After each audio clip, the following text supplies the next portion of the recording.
નમસ્કાર. આજે આપણે વાત કરીશું ગુજરાત સરકારની માનવ કલ્યાણ યોજના વિશે.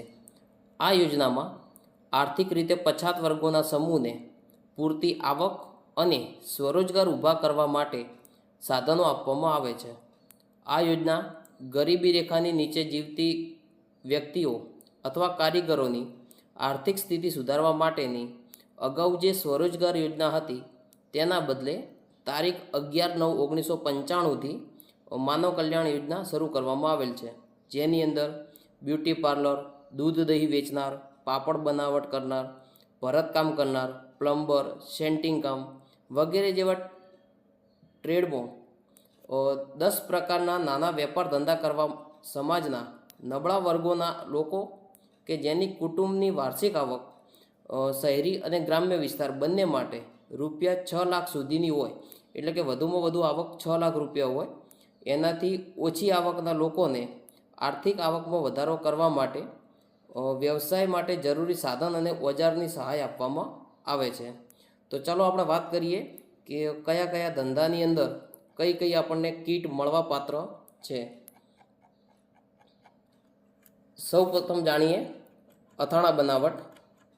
અથાણા બનાવટની અંદર જે લોકો અથાણા બનાવટનો ધંધો કરતા હોય છે એમને આ સહાય અંતર્ગત, આ યોજના અંતર્ગત 1 નંગ સ્ટીલના તપેલા, ઇલેક્ટ્રિક વજન કાંટો 1 નંગ, બોટલ સીલિંગ મશીન 1 નંગ તથા મિક્સર ગ્રાઇન્ડર મોટર સાથે એ પણ 1 નંગ આપવામાં આવશે.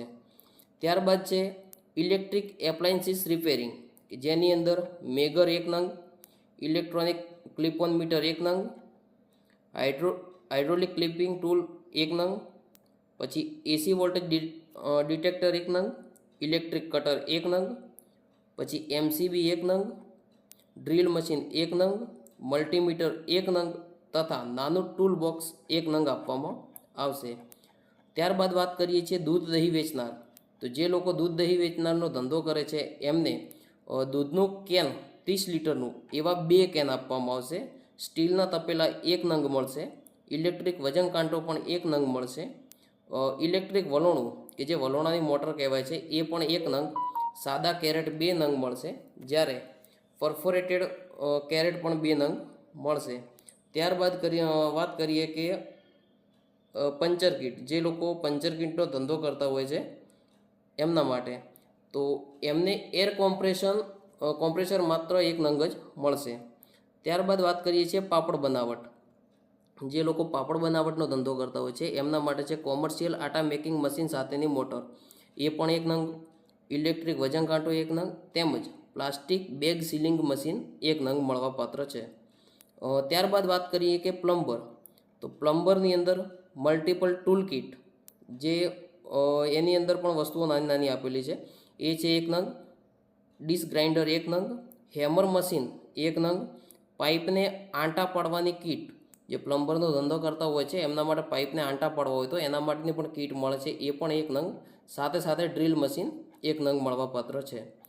ત્યારબાદ વાત કરીએ બ્યુટી પાર્લરની. તો જે વ્યક્તિ બ્યુટી પાર્લરનો ધંધો કરે છે એમના માટે સ્ટરીલાઇઝર યુનિટ એ પણ 1 નંગ અને બ્યુટી પાર્લરની ચેર એ પણ 1 નંગ મળવાપાત્ર છે, તથા હેર ડાઈ, હેર કલર, વેક્સ વગેરે જેવી વસ્તુ રૂપિયા 1000 સુધીની મર્યાદામાં મળવાપાત્ર છે. ત્યારબાદ વાત કરીએ ભરતકામ કરનારની. તો ભરતકામની અંદર ઝિગઝેગ મશીન 1 નંગ તેમજ એક પીવીસી સ્ટૂલ આપવામાં આવશે. ત્યારબાદ વાત કરીએ વાહન સર્વિસિંગ અને રિપેરિંગ કરનાર. તો એવા લોકો માટે ઇલેક્ટ્રિક પ્રેશર પંપ 1 નંગ, મલ્ટીપર્પઝ ટૂલ કિટ 1 નંગ અને નાનો હાઇડ્રોલિક જેક એ પણ 1 નંગ મળવાપાત્ર છે. ત્યારબાદ વાત કરીએ કે સેન્ટિંગ કામ જે લોકો કરે છે એમના માટે સેફ્ટી કિટ 1. હવે એક કિટની અંદર શું શું આવશે, તો એમાં જોઈએ હાથ મોજા 2 જોડ આવશે, ગમ બૂટ 1 જોડ આવશે અને સેફ્ટી હેલ્મેટ 1 નંગ આવશે. ત્યારબાદ એમને વાઇબ્રેટર મશીન મળશે 1 નંગ, મલ્ટિપલ ટૂલ કિટ મળશે તેમજ ડ્રીલ મશીન મળશે.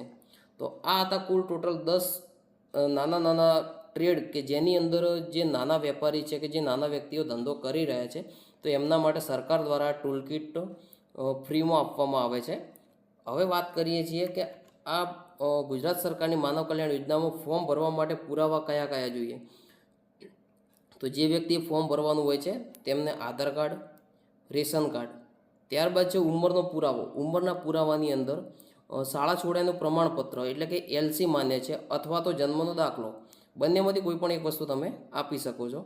ત્યારબાદ છે આવકનો દાખલો અથવા તો જો તમે બીપીએલના લાભાર્થી છો અને તમારે 0 થી 20ના સ્કોરનો બીપીએલનો ઓનલાઈન દાખલો હોય તો તમારે આવકનો દાખલો આપવાની કોઈ જરૂર રહેતી નથી. ત્યારબાદ જરૂર પડે છે જાતિનો દાખલો, પછી ઈ શ્રમ કાર્ડ, પાસપોર્ટ સાઇઝનો ફોટો, મોબાઈલ નંબર અને ઈમેલ આઈડી. જો ઈમેલ આઈડી હોય તો આપવું, ના હોય તો કોઈ ફરજિયાત નથી. તેમજ છે અરજદારનું એકરારનામું. અરજદારનું એકરારનામું જે વ્યક્તિ ફોર્મ તમને ભરી આપે છે એની અંદર જ ઓનલાઈન ડાઉનલોડ કરી અને એમાં તમારી સહી કરી અને એ અપલોડ કરવાનું રહેશે. એટલે આ તમામ પુરાવો તમારે રજૂ કરવાના રહેશે, જેના આધારે ફોર્મ ભરનાર વ્યક્તિ તમારું ફોર્મ ભરી આપશે. અને આ યોજના અંતર્ગત સરકાર દ્વારા તમને કીટ આપવામાં આવે છે, જેની પાત્રતા ધરાવવા માટે જે વ્યક્તિ ફોર્મ ભરાવે છે એમની ઉંમરની મર્યાદા ખાસ છે. 18 વર્ષથી લઈને 60 વર્ષ સુધીની ઉંમર હોવી જોઈએ. 18 વર્ષથી નાના હશે તો પણ નહીં ચાલે અને 60 વર્ષથી વધુ ઉંમર હશે તો પણ નહીં ચાલે. આવક મર્યાદા 6 લાખ સુધીની હોય ત્યાં સુધી માન્ય છે. 6 લાખથી વધુ આવક હશે તો માન્ય ગણાશે નહીં. આ ટૂલ કિટ સહાય ઈ વાઉચર દ્વારા મળશે. ઈ વાઉચર દ્વારા